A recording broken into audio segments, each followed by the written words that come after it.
Okay, Another Simple Favor has come out, and that's a sequel to A Simple Favor. And I'm going to discuss both of these films now because, honestly, until they released Another Simple Favor, I had never even heard of A Simple Favor.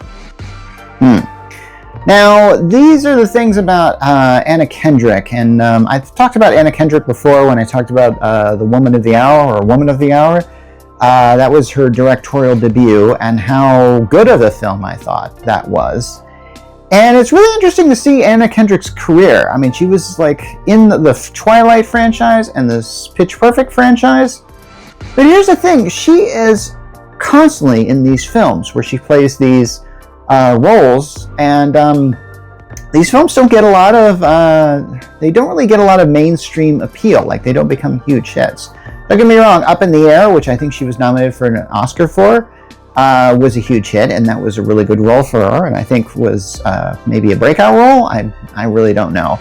But if you ever seen a film called The Voices, this is a film that has, I think, Ryan Reynolds in it, and is so really good, and no one talks about it. And I just feel like this is one of those actresses that sort of like everyone knows she's good, but the films that she shows up in are oftentimes ignored. And but here's the thing, she's given her heart in this, so hey. So Anna Kendrick in A Simple Favor is one of those mommy vloggers, and apparently, let's see, how do I put this? She's, she does a thing where her husband has passed away years ago, and she lives on essentially an insurance settlement. And so one day she meets in her kids' school this one woman who works for a PR firm, and she's really super rich, and she has a husband who's a big shot author that Anna Kendrick's character really likes. And then the simple favor that she asks is like, can you pick up my son, or oh yeah, and this character, this super rich character, is played by Blake Lively. So one day Blake Lively asks Anna Kendrick, can you pick up my son from preschool? And here's the thing, she just disappears completely. And Anna Kendrick has to find the kid's father, and and it gets really awkward there. And then to make matters worse, Blake Lively's character ends up dead. So yeah, and so there's kind of like a murder case going on as far as like who killed her and stuff like that. Now, much of the criticism from this film, and there is some launched against it, or from what I've heard of a lot of people saying about this film, is A Simple Favor and its sequel don't seem to know what tone they're really going for. Now, to that I have to say, like, I'm okay with that. There are a lot of films that are like this, where they try and mix a lot of genres together, and they don't really, and the problem is, like, sometimes they come across as funny unintentionally, but they're trying to come across as funny intentionally, and it doesn't really work out very well. There's very clear, incredibly dark things going on in both these movies. That is for sure. And that's all I'm going to probably get to them. Now, I don't really know how much I can really explain A Simple Favor and Another Simple Favor without getting the spoilers, so here's the spoiler warning. As it turns out, in A Simple Favor, Blake Lively's character, it has a twin sister.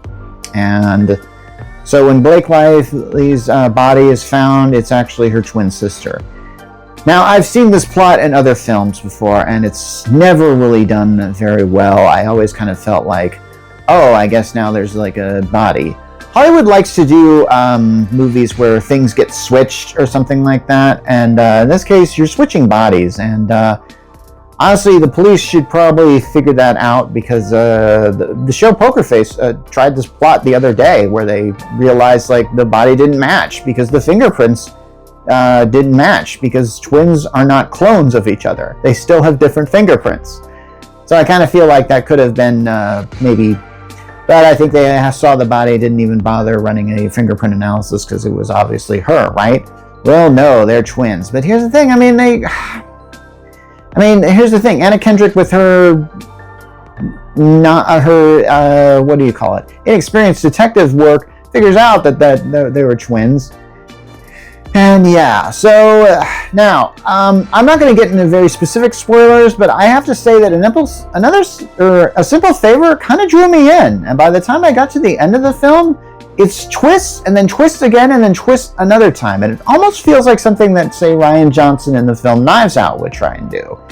I don't really think it does it very well, and I feel like, and at the end I kind of was left a bit more confused than anything else, and I had to read the summary just to figure out, okay, what happened here, and I have to figure out, okay, what is one thing here, and so, all right, so now we're going to get into another Simple Favor.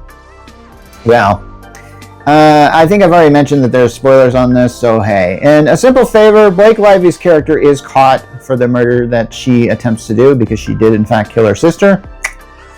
And so, in another Simple Favor, it's revealed that Blake Lively's character is going to marry somebody. And somebody that she's going to be marrying is incredibly rich, and she wants Anna Kendrick's character to be the bridesmaid. Big old red flag. And immediately I kind of went like, okay, this feels like a really weak setup for some sort of film, and yes, it is. And so here's kind of the thing, and for this one, I have to admit the murder mystery on this wasn't as exciting as I kind of thought, but I do admire this film to have the guts to kill off someone who's a main character in the last film, probably about 30 minutes into the film, I think, because it takes a little while before we see Anna Kendrick's character sort of agree to Blake Lively's offer to be the maid of honor, and we see them kind of get together, and we see them kind of, I think the heart of this story is how Blake Lively and Anna Kendrick are friends, and they want to be friends, but at the same time, Blake Lively's character is so toxic that she can't really be that person.